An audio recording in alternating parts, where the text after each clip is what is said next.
Duonos kepalas – Latvių pasaka. Vienas tėvas, geras, rimtas žmogus, turėjo sūnų, kuris 6-7 metų dar nevaikščiojo. Toks tinginys, kad Dieve sergėk. Juokai vieni su tokiu, bet ką darysi? Tėvas pasidirbo ratelius, įkėlė jį kaip maišą ir vežasi elgetaudamas. Sykį toks geradarys padėjo duonos kepalą ant stalo ir sako: Tau, tėve, nevalia imti kepalo. Jei tu, sūneli, gali taip, pasiimk, jei negali ir nenori, tai kęsk alkį. Sūnelis tą dieną buvo labai išalkęs, ilgai krapštėsi rateliuose, kol vieną koją iškėlė, o netrukus ir antrą. Na, dėkui Dievui, jau iš ratelių lipa, sušnibždėjo tėvas. Pailsėk, sūneli, po pirmo žingsnio, kad trūkio negautum, juokėsi kiti. Ir šit po valandėlės sūnelis jau prie stalo. Tačiau duonos kepalas neregimos jėgos pastumėtas ėmė nuo jo ristis, o sūnelis jam iš paskos, kol abudu lauke atsidūrė. Kieme sūnelis jau tekinas bėga, mėgindamas kepalo nučiupti, tačiau tas pramuštgalvis pakamavo, lygi 9 prakaito berniuką ir dingo kaip vandenį. Tėvas nudžiugęs sušuko: Tai duonelė tavo tinginį išgydė. Nuo tos dienos sūnus ėmė guviai lakstyti, išmoko smarkiai dirbti ir galų gale doras žmogus užaugo.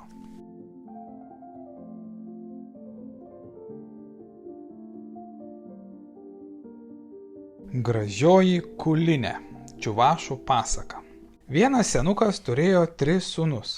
Vyresnieji buvo vedę, o jauniausias Ivanas dar vienišas. Pasišaukė senukas Ivaną ir sako: Sūnau, tau vesti metas. Aš ir nuotaką tau nužiūrėjau. O ką? Klausė sūnus. Gražiąją kulinę, atsako tėvas. Juk jinai tinginė. Nieko, sūneli, ji bus gera žmona. Taip ir vedė Ivanas gražiąją kulinę. Praėjo 1 diena po vestuvių ir šeimyna susėdo prie stalo. Senukas klausė sūnų: Ką jūs šiandien veikėte? Kelmus vartėm, atsakė tie. Paskui senukas klausė vyresniųjų marčių: O ką jūs veikėte? Mes bulves ravėjom, atsakė moterys. O paskui senukas klausė kulinės: Na, o tu ką veikiai, jaunoji? Aš ilsėjausi sode po obelim, atsakė gražuolė. Išklausinėjęs sūnus ir marčias, senukas padėjo sūnums ir vyresniosioms marčioms didelį dubinį mėsos ir duonos kepalą, o gražiai kuliniai padavė tik dubenėlį skysto srėbalo ir šaukštą. Rytojaus dieną, kai visi išėjo į darbą, kulinė, žinodama, kad šiuose namuose tinginiams niekas neduoda valgyti, iššlavė ir pirkę ir kiemą. Vakare prie stalo senukas vėl klausė: Na, sūneliai, ką šiandien veikėte? Kelmus vertėme, atsako sūnus. Paskui senukas kreipėsi į vyresniąsias marčias: O jūs ką veikėte? Bulves ravėjom, šios atsakė. O tu, kulinė, ar šiandien vėl sode ilsėjaisi? Ne, šiandien iššlaviau pirkę ir kiemą, atsakė jaunoji marti. Senukas padėjo sūnums ir vyresniosioms marčioms didelį dubenį mėsos su duonos kepalu, o jaunai padavė tik nedidelį gabalėlį mėsos ir tiek pat duonos. Kulinė mano savo: Vadinasi, čia geriau valgydina, jei geriau dirbi. Kitą dieną ji nuo aušros iki sutemos drauge su vyresniosiom marčiom ravėjo bulves. Vakare prie stalo apklausė sūnus ir marčias, senukas teiraujasi jaunosios: O tu ką šiandien veikiai? Drauge su jom bulves ravėjau, atsakė ši.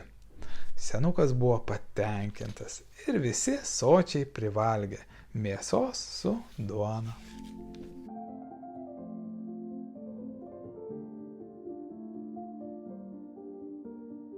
Tinginė. Azerbaidžaniečių pasaka. Seniai, labai seniai gyveno šachas ir turėjo jis 3 dukteris. Vyresnioji ir jaunėlė darbščios, protingos, o vyriausiai tokia tinginė, 3 dienas sėdėtų alkana, kad tik nereikėtų pasijudinti. Net kramtyti įtingėdavo. Žiūrėk, miega iki pusės dienos, namie niekur nė piršto nepridės. Tėvai visai nusikamavo, nežino, ką ir daryti su ja. Šachas kvietėsi vis naujas auklės, žadėdamas turtais apipilti, jei kuri išgydys dukterį nuo tingėjimo. Bet nė viena auklė nieko negalėjo padaryti. Vieną gražią dieną sužinojo apie tinginę šacho dukterį jaunas Šabanas ir atėjo jis su savo motina pas šachą. Tarnai nenorėjo leisti jų į rūmus, bet jis taip spyrėsi, kad jie vis tiek turėjo nuvesti jį pas šachą.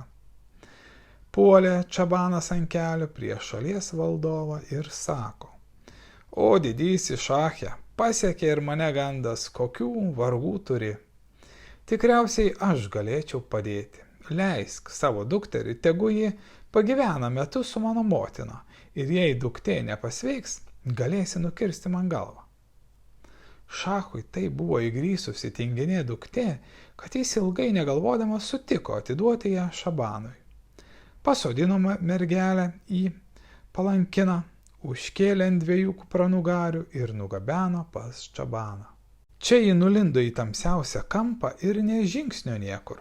Kad ir ko klausė Čabanas su motina, vis tyli, atsakyti tingi. Tada jie visai numojo ranką ir tiek. Patys šnekučiuoja, juokiasi, valgo, geria, o jai nieko neduoda, nieko nesako. Praėjo 3 dienos, mergaitė seniai jau norėtų valgyti, bet tingi praverti burną ir paprašyti. Kartą Čabano motina šlavė grindis, ji metė šluotą šacho dukteriai sakydama: Ak, tu tingi, nenors aplink save apsišluok, nesėdėk šiukšlėse. Nenorėjo mergaitė imti šluotos, bet mato, nėra kas daryti. Paėmė. Tačiau neatsistojo, brūkšt tolyn nuo savęs šiukšlės ir vėl sėdi rankas sudėjusi. Čabanas padavė duonos kąsnelį, jį godžiai suvalgė. Kitą dieną Čabano motina vėl šluoja grindis, prišlavė iki jos kampo, metė šluotą ir sako: Argi tau negėda? Šitokia didelė mergaitė ir sėdi šiukšlyne, nors aplink save apsišluok. Mergaitei labai norėjusi valgyti po vakarykščio duonos kąsnelio. Šį kartą jie atsistojo, pašlavė aplink save ir dar toliau truputį. Už tai Čabanas davė jai pusę kepalo duonos. 3 dieną motina vėl numetė mergaitę į šluotą, apibarė dar ir liepė iššluoti visą gryčią. Oi, kaip tingėjosi, bet ji vis dėlto atsikėlė ir iššlavė. Teisybė, daug šiukšlių liko, tačiau pirmam kartui ir tai jau neblogai. Gavo už tvarką duonos ir lėkštę skanios sriubos. Taip kasdien Čabano motina priversdavo mergaitę viską nors padirbti. Tik tada duodavo valgyti. Po metų mergaitė pasidarė tokia darbštuolė, kad nė minutės nenusėdėdavo be darbo. Sutartą dieną šachas atėjo pažiūrėti, ar išpildė Čabanas savo pažadą.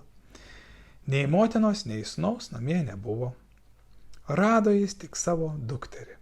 Sustojo šachas tarpduryje ir žiūri, ką ji veikia. O duktė apsiruošė viską, išvirė pietus, užtiesė stalą, atsisėdo, pavalgė. Paskui nukraustė indus, nusistebėjo šachas, kaip vikriai jis sukasi ir tarė: Dukrelė, tai nepažinai manęs ar ką? Viena pati sėdai, pavalgiai, o man nei duonos kąsnelio nepasiūlei. Duktė atsakė: O tėve, čia tokia tvarka. Kas nešluoja, neverda, nesėja, nepjauna, tas nevalgo. Tu nei grindų šlavei, nei ką darei, todėl tau nieko ir nepasiūliau. Suprato šachas, kad dabar jo duktė jau visai kitokia, kad Šabanas su savo motina išmokė ją dirbti, tinginio ligą išvarė. Atsidėkodamas jis išleido savo dukterį už Čabano ir gausiai apdovanojo. Pastatė šachas jiems gražiausius rūmus iš aukso ir sidabro ir jie laimingai gyveno. Sako, niekada daugiau šacho duktė nežinojo, kas tai yra tingėti.